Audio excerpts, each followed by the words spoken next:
నమస్కారం. జగన్మోహన్ రెడ్డి గారు ఎన్నికలకు వెళ్తున్నారు. ఇప్పుడు 100% కూడా మేము మేనిఫెస్టో కంప్లీట్ చేశాము.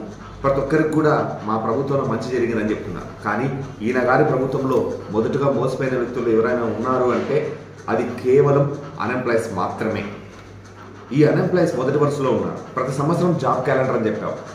నువ్వు జాబ్ క్యాలెండర్ అని చెప్పినందుకు ఇంట్లో మాకు అంత స్తోమత ఉన్నా లేకపోయినప్పటికీ కూడా సప్పో చేసి మేమందరూ కూడా లక్షలు వేచించి కోచింగ్లు హైదరాబాద్లోనో, వైజాగ్లోనో, విజయవాడలోనో, గుంటూరులోనో ఇట్లా 10 రకాలుగా వాళ్ళ దగ్గరికి వెళ్ళి మేము కోచింగ్లు తీసుకుంటూ ఉన్నాం. కానీ 5 సంవత్సరాల నుంచి ఒక్క గుంటు కూడా విడుదల చేయలేదు.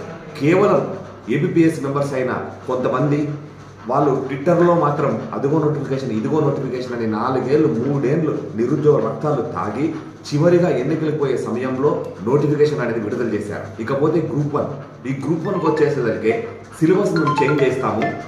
నాకు ఎందుకంటే ఈ సిలబస్లో చాలా వరకు పేద విద్యార్థులు చదువుకోవడానికి లేదా పల్లెటూరు విద్యార్థులకు కూడా గ్రూప్ 1 ఉద్యోగ స్థాయి ఉద్యోగాలు రావాలని చెప్పేసి మేము సిలబస్ అనేది ట్రాన్స్పరెన్సీగా ఉందని చెప్పేసి సిలబస్ చేంజ్ చేస్తామని చెప్పేసి ట్విట్టర్లో పెట్టి సిలబస్ కూడా పెట్టినారు.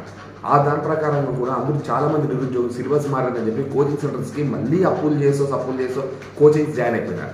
మరి ఏమైనా నోటిఫికేషన్ వచ్చేసరికి లేదు పాత సిలబస్లోనే మేము మీకు నోటిఫికేషన్ వదులుతామంటారు. అంటే ఏపీపీఎస్సీ మొత్తం గందరగోళానికి గురవుతుంది. ఏపీపీఎస్సీలో ఏ ఒక్క నోటిఫికేషన్ కూడా సరిగ్గా భర్తీ చేయలేదు. మీరు గ్రూప్ 3 ఎన్ని భర్తీ చేశారు, గ్రూప్ 4 ఎన్ని భర్తీ చేశారు, గ్రూప్ 2 ఎన్ని భర్తీ చేశారు, గ్రూప్ 1 ఎన్ని భర్తీ చేశారు. ఇకపోతే ప్రతి సంవత్సరం పోలీసు ఉద్యోగాలు అన్నారు. ఆ పోలీసు ఉద్యోగాలు అని చెప్పేసి ప్రతి సంవత్సరం మీరు 6,500 ఉద్యోగాలు వెళ్తామని అప్పటి హోమ్ మినిస్టర్ ఇప్పటి హోమ్ మినిస్టర్ సాక్షాత్ సీఎం గారే పలుమార్లు వేదికల మీద చెప్పారు. కానీ ఒక్క కానిస్టేబుల్ ఉద్యోగం కూడా భర్తీ చేయడం వ్యవస్థలో ఈరోజు ఈ ప్రభుత్వం ఉంది. మనం అందరూ నిరుద్యోగులు ఉన్నాం. ఇకపోతే కరెంట్ డిపార్ట్మెంట్ వాళ్ళు అసలు బీటెక్లు కంప్లీట్ చేసి బయటకు వచ్చి ఏఈలో జేఈలో కానీ వాళ్ళేదో పోరాడుతుంటే వాళ్ళకి కనీసం ఒక్క ఉద్యోగ నోటిఫికేషన్ లేకుండా పనిచేసింది నిరుద్యోగులే ఈ జగన్మోహన్ రెడ్డి గారే. ఇప్పుడు ఒక నిరుద్యోగి ఎక్కడికైనా బయటకు వెళ్ళాలన్నా, ఫంక్షన్కి వెళ్ళాలన్నా తల ఉంచుకొని లేదంటే ఏదో తప్పు చేసినట్టుగా ఉద్యోగ అవకాశాలు పొందుకోకుండా మాకు ఉద్యోగాలు రాలేదని చెప్పేసి బయట వాళ్ళ సంఘంలో ఏదైనా పెళ్లిళ్ళకు వాళ్ళ ఇంటి ఫంక్షన్లకు వెళ్ళడానికి కూడా బాధపడుతున్నాడు. ఇది ఎవరు తప్పు? నిరుద్యోగులదా? ఈ పరిస్థితి వచ్చిన జగన్మోహన్ రెడ్డి కాదా తప్పు? ఈ రోజుకి కూడా మీరు ఏ పోస్టులు భర్తీ చేయలేదు. మీరు 2.5 లక్షల ఉద్యోగాలు ఖాళీలు అని చెప్పారు. మీరు క్రియేట్ చేసిన వ్యవస్థ సచివాలయం వ్యవస్థ. ఈ సచివాలయం వ్యవస్థలో 1,50,000 ఖాళీలు భర్తీ చేశారు. ఈ 2.5 లక్షలకి ఈ 1,50,000కు సంబంధమే లేదు. మీరు ఎక్కక ముందు, మీరు అధికారంలోకి రాకముందు 2.5 లక్షల ఖాళీలు ఉన్నాయి.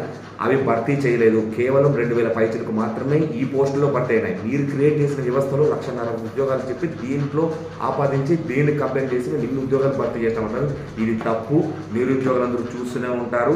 మీ అందరూ కూడా నిరుద్యోగులు ఈసారి ఓటేసేటప్పుడు మీ అందరూ కూడా దబిడి దిబిడే.